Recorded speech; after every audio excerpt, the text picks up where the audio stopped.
Hi မင်္ဂလာပါမမိုး channel နဲ့ပြန်လည်ကြိုဆိုလိုက်ပါတယ်ဟဲ့လေကဲဒီနေ့ဘာလို့လဲပြပေးမယ်ချက်ကြည့်တာပြီနော်ပုံကြပါအောင်ကြပါအောင်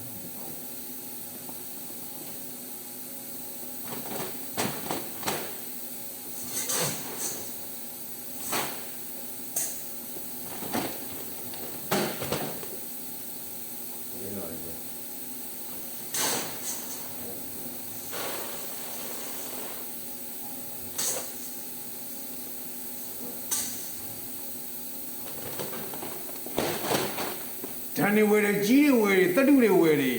လေဟလာလာစာအုပ်တွေဝယ်တယ်ပုံလေးစာအုပ်တွေဝယ်တယ်ပလင်းငွေတွေဝယ်တယ်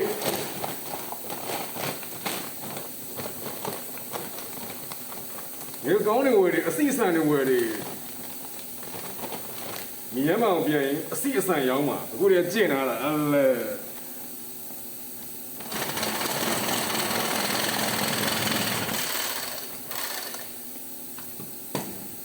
မမိုးနဲ့မိသားစုများဖုတ်မျိုးနဲ့အစီမျိုးရောင်းဝယ်ရေးပေါ့အဲ့လေလာလာ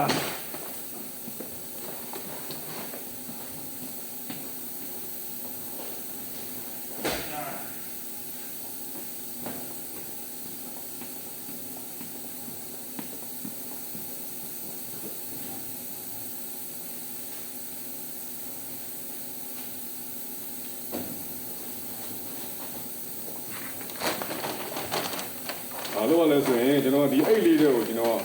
ငွေကောင်းစီလေးပေါ့ငွေကောင်းစီကိုကျွန်တော်15ကကြီးချိန်ပြီးတော့ဖုတ်ပေးရတာဟုတ်ပါဘူးกินမရတာ sorry ပြောတော့မှာပါလို့กินမရတာပေါ့နော်15မိနစ်ဟုတ်ပါဘူး15ကကြီးပေါ့ကျွန်တော်ဒီထဲကိုကျွန်တော်15ကကြီးထည့်ပြီးတော့မှကျွန်တော်ကမိနစ်20กินမရတာပေါ့